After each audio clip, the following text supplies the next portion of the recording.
Direct News TV. September 8, 2023.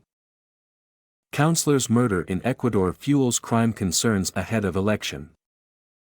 A kidnapped municipal councillor was found dead in Ecuador, prompting renewed concern over political violence in the lead-up to the country's presidential runoff election. On Friday, the body of Bolivar Vera, a councillor for the town of Duran, was recovered in a vacant lot near a rural road, his hands bound and his clothes bloodied. Citing law enforcement sources, the newspaper El Universo reported Vera had been shot in the chest and face at least 8 times.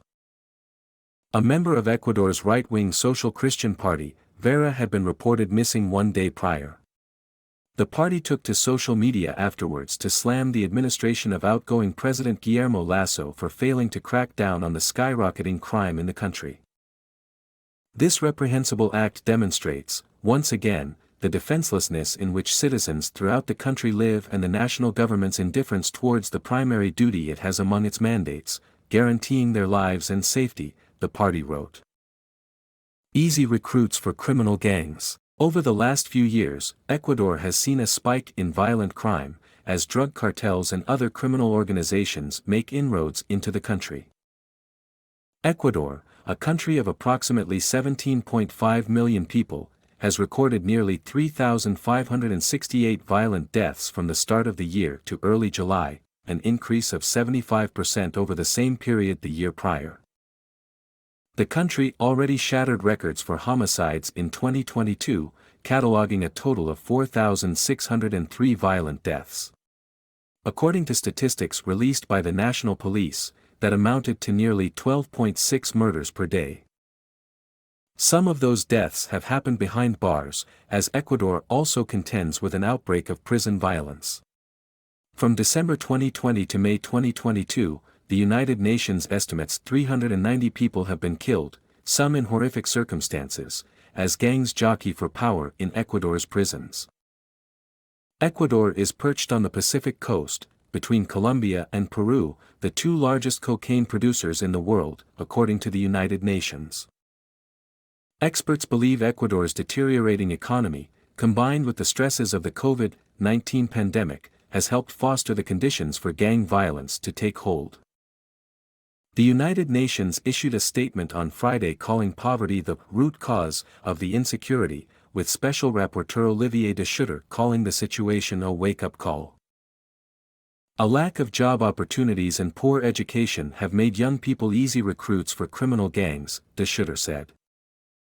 And these gangs are in turn fueling poverty by extorting small businesses, taking hold in schools and disrupting children's education, and creating such fear and despair that a growing number of Ecuadorians are simply leaving the country. Political violence shakes election. With the presidential runoff scheduled for October 15, crime has taken center stage as a key election issue, with left-wing candidate Luisa González facing off against centrist businessman Daniel Noboa. González in particular has been vocal about her choice to wear a bulletproof vest to campaign events, in response to the country's security conditions. Vera's death is only the latest in a string of high-profile political assassinations to have gripped Ecuador. 3 politicians were killed in less than a month. In August, presidential candidate Fernando Villavicencio was shot to death after leaving a campaign rally, just days ahead of the general elections, and left-wing political leader Pedro Briones was killed outside his home. Just weeks earlier, on July 23, Agustin Intriago, the mayor of the port city of Manta, was likewise gunned down.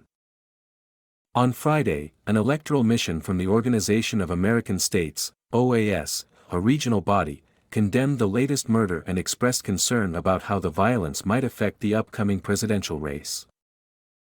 The mission takes note that presidential candidates have had to resort to wearing bulletproof vests in order to campaign, a fact that limits their ability to move and express themselves in public spaces, OAS members wrote in a statement.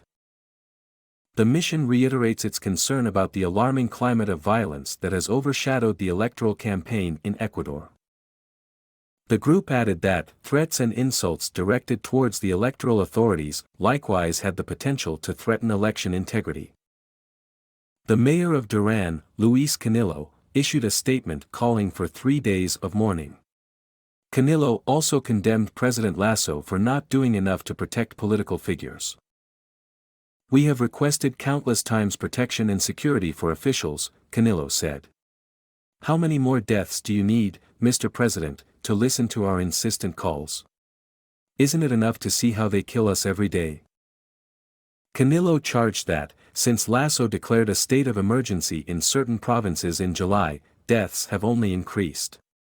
He said the city's director of planning had been murdered and that he himself was the target of an attack on the first day of our administration, leaving 3 people dead.